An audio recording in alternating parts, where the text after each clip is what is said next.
Kawhi today. Make fundamentals. CJ McCollum dropping a cool 37 on 17 made shots. Wow. 16 of them were on two-pointers. Scotty, is he bringing back the mid-range? He's bringing it back. I mean, smooth. I mean, classy. Just patient. Just at his own pace. You know what I like to say? 3 is more than 2, but 2 is more than 0. Yeah, If that's the shot you got. You should take it. And I don't think the mid-range ever left. You look at every great player in this league, especially perimeter guys, Kobe, Kyrie, CJ, Dame, all of those dudes shoot the mid-range. Those are the clutch shots. Yes.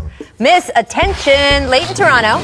Check out Nick Nurse desperately trying to call a timeout. Ref can't hear him. Right? He's like, please, anything. Wow. We saw it a few times in the first round, too. How do we fix this? Do they use smoke signals? What should they do? I don't know, because the crowd gets so loud. They're trying to call timeout. They're trying to do something. The referees are not looking at the coaches. The referees are trying to watch the game. And so it's difficult. I think they need to take a page out. I think it was Pop or maybe Pat Riley. They need to just walk out on the court. Yes, well, I mean, he's there. He's all but hitting him. And, of course, if you hit him, then you get a little Can we get a buzzer? Maybe a buzzer? Make acrobatics. Kawhi driving on Tobias Harris. Goes up and under. Finishes with the left. Is that Kobe-esque? I know there's been a million Kawhi-Kobe conversations the last 2 weeks, but... It doesn't look as sexy. It doesn't look as sexy. Like, that looks sexy. Kawhi looks a little forced. It looks real Kobe Jordan-ish. Woo! Yeah, look at that one. High praise. Look at that. That was sexy right there. I don't know. Well, I mean, look, I'm not sure with Kawhi. Anything is flashy. Watch it. With the left, yo. That left, it just looked aggressive. Missed conclusions in Game 7. The Blazers and Nuggets combining for only 9 turnovers. Also combined for only 6 made threes. Which one's weirder in today's NBA? What do you think, Scotty? 6 made threes. Yeah. 6 made threes. I'll say 9 turnovers only because it was a Game 7. Normally, Game 7s, teams get a little anxious. They start getting a little tight, and then the game improves as the game goes on. But to only have 9 combined turnovers, it was impressive. But I tell you, made for a great game. Great game. So good. Scotty, how many Game 7s did you even play in your run? I think I played a couple. Okay. Not too many, though. I don't remember that many because you're like, we're none in the finals. We're done. We're done with you. None in the finals. That's the only one that matters. Let's move on to the Cavaliers.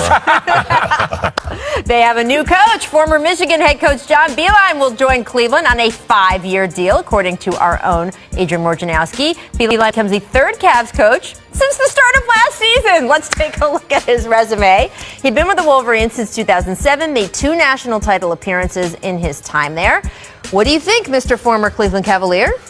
Look, I think they have a young team, and I think they're going to get a top 5 pick. So if they want a guy that can develop talent, and he's brought in guys into this league, I think it's great. Is he the coach at, I think, 66 years old? I don't think that he's the guy for the future, and that's not a disrespect, but this is an interim job for him to develop young guys.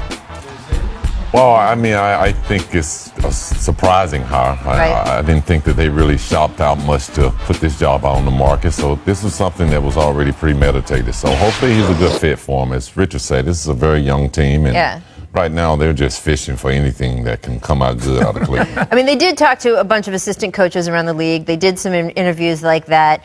Dan Gilbert, obviously a great affinity for Michigan, got his Michigan man, so we'll see how that works out. It really depends on where that draft pick falls. I'll see. While we are talking about coaching hires, the Lakers have reached a 3-year deal with Frank Vogel to be their head coach.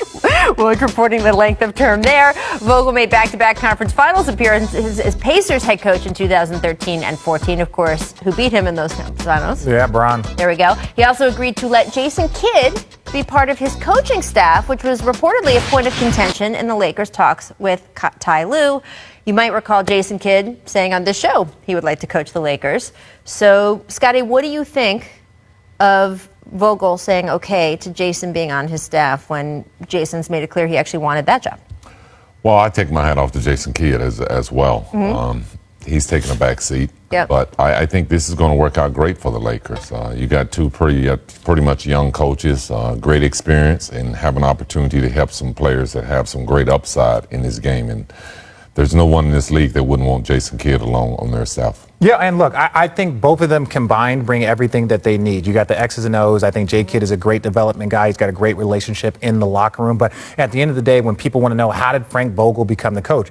Well, the Lakers, they showed up with less than market value, less years, and they wanted control of your staff. Right? So you don't walk onto a Mercedes-Benz lot with Honda Accord money, right? With a Honda Accord stuff. Because they're like, no one's going to look at you. So when they're like, how on earth is Frank Vogel going to be the head coach? And it's like, well, he was able to say yes to everything that the Lakers wanted, right? 3 years, less money, and we want control of your staff. Not many great coaches would allow that. Now, I really like Frank Vogel personally. Yes. I think that he's going to have a good demeanor around the team. And Honda Accords are very reliable. Thank you very much, Richard Jefferson. I love a good Honda. I'm just saying, when you can't buy a Mercedes with it. Well, okay, so that being said, these are the Lakers. Oh, look at right? this. They print money off their local TV deal. Yes, they are a do. premier franchise.